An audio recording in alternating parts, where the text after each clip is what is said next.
Good morning. Hopefully you're having a very nice and relaxing start to your day today. So glad that watching 3+U can be a part of it. But if you are a mom or a dad for that matter, getting your kids ready to head back to school, let's face it, these next several days probably going to be a little bit frantic and stress-filled as you get everything prepared to put your kids on the school bus or drive them up to school in the car line. And you're not the only one with that stress. Chances are your kids are feeling it a little bit too. So we are so happy to have back on the show Dr. Suzannah Bozzone. She has My True Health Journey, has been visiting with us for the last couple of weeks here on the show. Good to see you this morning.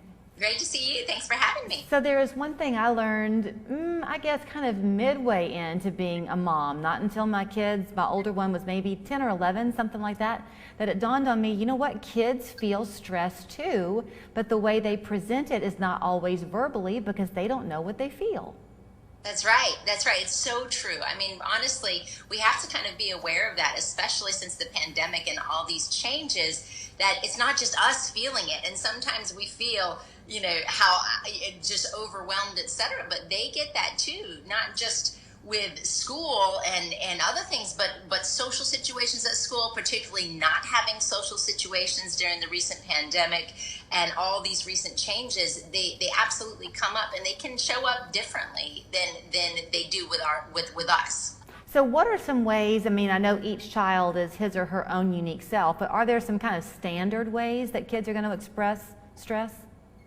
No, not necessarily. I think that sometimes they're just not aware of it. So we have to kind of be, pointing out, gosh, they seem really irritable, or something's unusual, or they're just restless, they're not sleeping as well, or maybe sometimes it's physical, headaches or belly aches or things like that are a little unusual when maybe it's not associated with an illness, but they're just kind of looking for attention or feeling things in their body in a different way, or they get sick often or things like that. So it can present different ways. So if you notice a change, then, start to talk about that and talk through it and see if maybe that could be playing a role. I remember when 9/11 happened and Laura Bush was very quick to get out there on her platform and say, please, parents, don't watch this much around your children. Right. You can't help but have kitchen conversation that happens, but I'm guessing if parents are talking about their nervousness about how this school year is going to look, if the kids are hearing, that's going to rub off on them.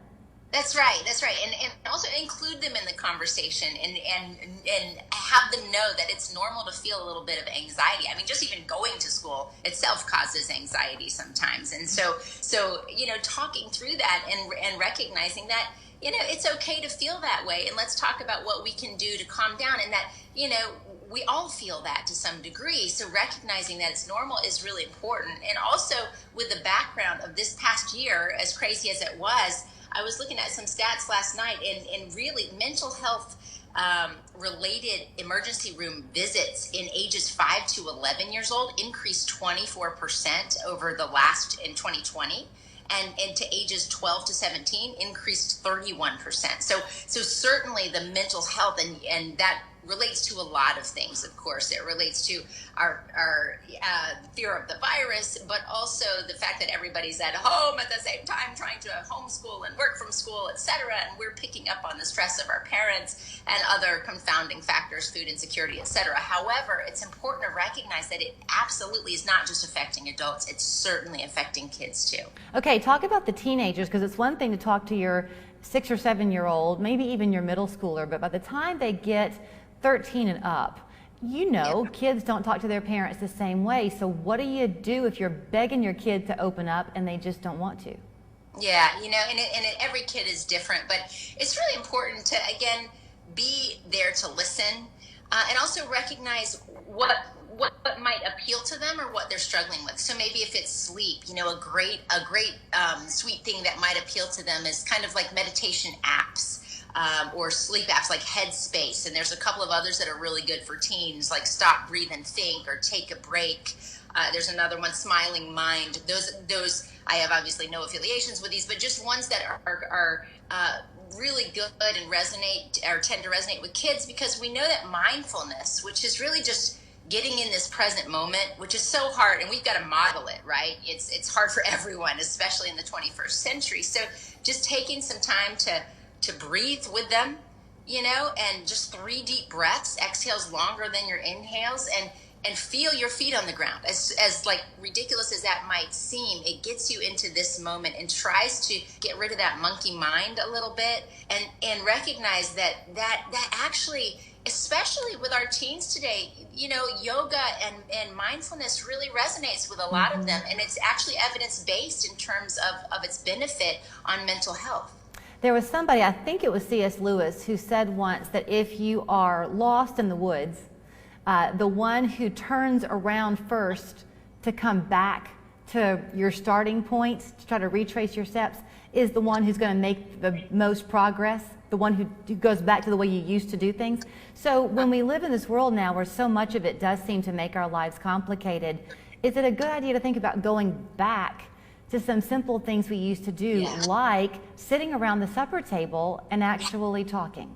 Yes, that's so key. And actually, a couple of things I try to work with patients and myself, I'm in there too, is gratitude. And gratitude itself can improve happiness, productivity, quality of life, satisfaction, those kind of things.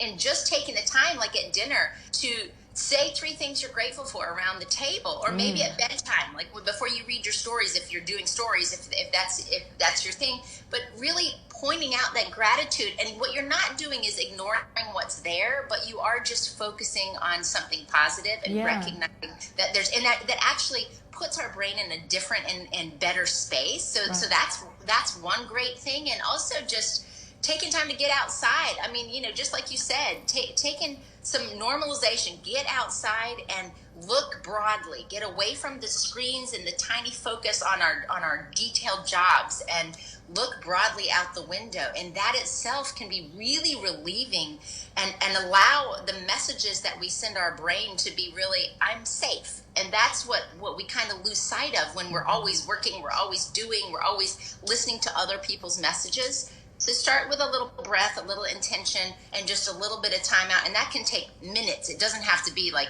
going on a 3-hour hike that you don't have time to do. And you know what else too? I'm sitting here thinking, if you're doing that as a collective, whether it's playing a game, the supper table, going outside, chances are that conversation comes, and then you're not focusing on yourself so much, which allows your angst to ease somewhat.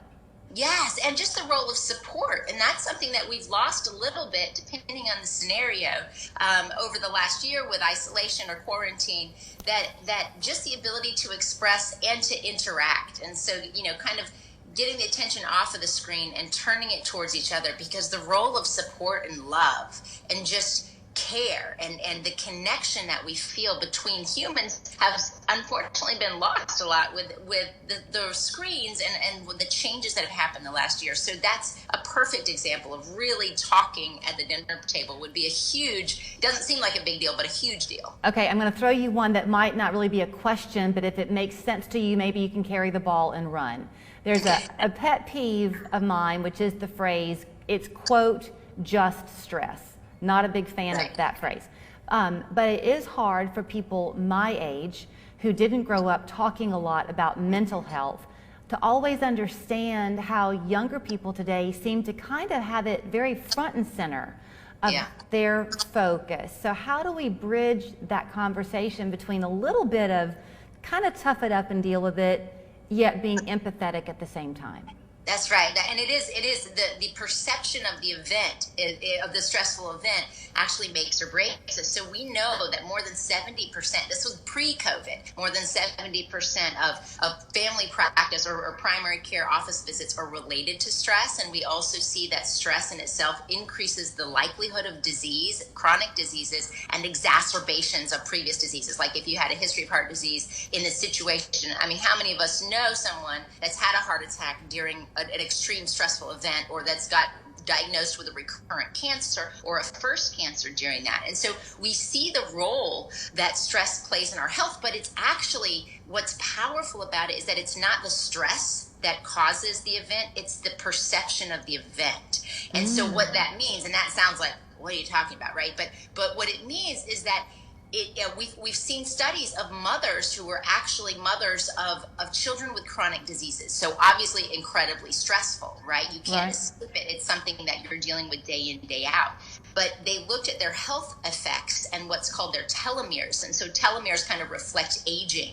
And what they found was it was not the event, because they were all having the same event, but it was whether or not they felt overwhelmed by the event as to whether they had more rapid aging and more health problems related to it. So isn't that amazing? So what that shows us is that, again, stress doesn't cause disease. It's our perception of the event. So that takes us back to, how do we change our perception of the event, that we can all kind of play on level ground, is to say, first of all, we say, this is a big thing. We recognize I'm having stress about this, and we name that, right? It was like, oh my God, why is this thing causing me this problem or this feeling? And name the feeling, and then start to try to see the event as something different, right? Because the other thing that I think is sometimes missing is that we let these things control us, whereas maybe we can see struggle as something that makes us the finest versions of ourselves. And that we can say, the best people, the most famous, amazing people in the world are known because they had struggle. I mean, that's what, if you've ever read that book, The Obstacle is the Way, it's really about that. It's about struggle is part of our journey to our finest self. And so appreciate that. Doesn't mean enjoy it.